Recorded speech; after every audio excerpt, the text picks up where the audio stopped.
The parable of the talents. For, the kingdom of heaven, is like a man going on a journey, who called his servants and entrusted them with his property.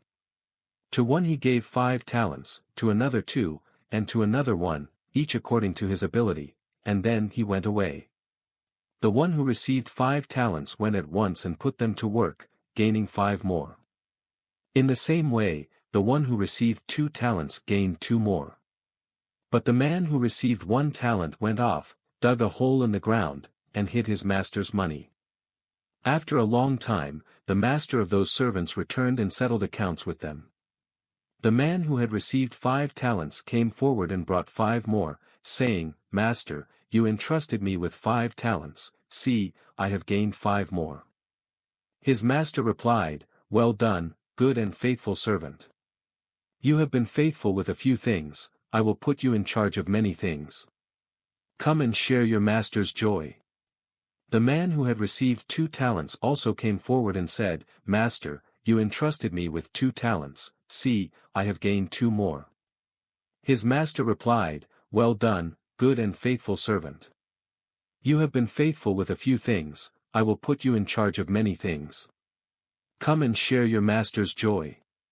Then the man who had received 1 talent came forward and said, "Master, I knew that you are a hard man, harvesting where you did not sow, and gathering where you did not scatter seed. So, I was afraid, and I went and hid your talent in the ground. See, here is what belongs to you." His master replied, "You wicked and lazy servant.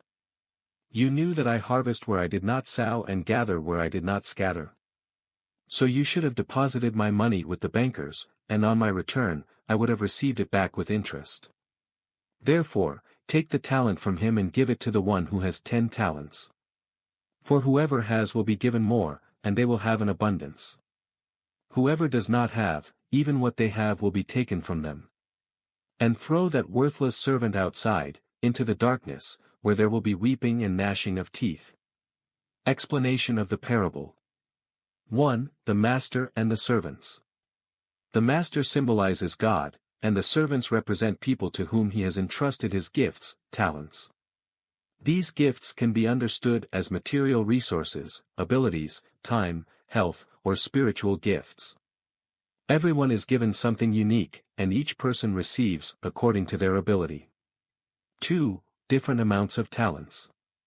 The servants were given different amounts. One received 5 talents, another 2, and the third 1. This highlights that people are endowed with different abilities and opportunities. God does not demand equal results but expects everyone to use what they have been given diligently and responsibly. 3. Using the talents.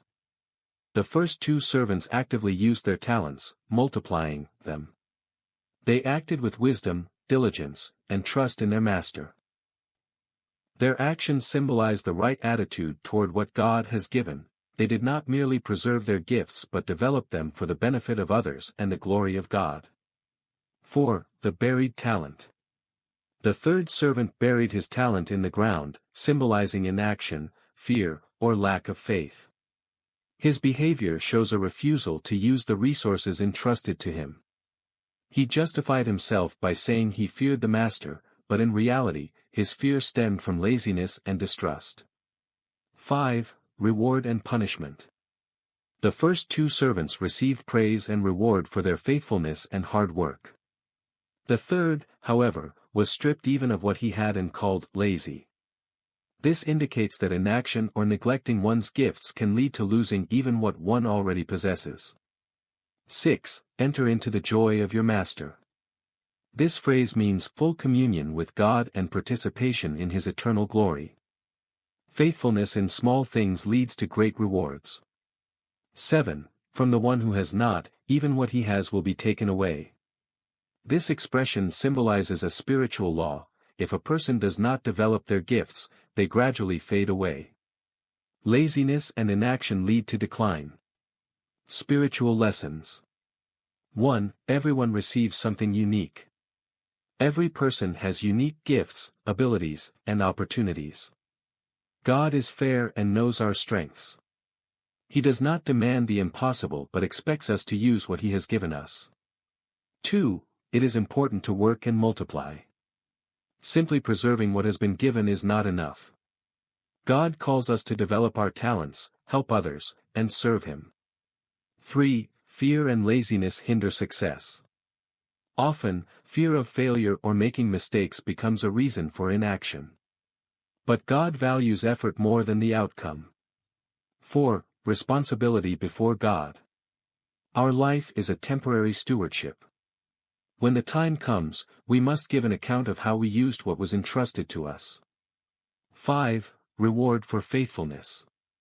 Those who labor and use their gifts will receive a great reward. Faithfulness in little things leads to greater trust. Practical application. Recognize your talents and gifts. What has God entrusted to you? Do not be afraid to use your abilities. Even small steps matter. Be ready to work and serve others. Remember that your life is an opportunity to serve God and others. The parable of the talents teaches us to be responsible, diligent, and faithful in using the gifts God has given us. This is not only a spiritual lesson but also a practical guide for life.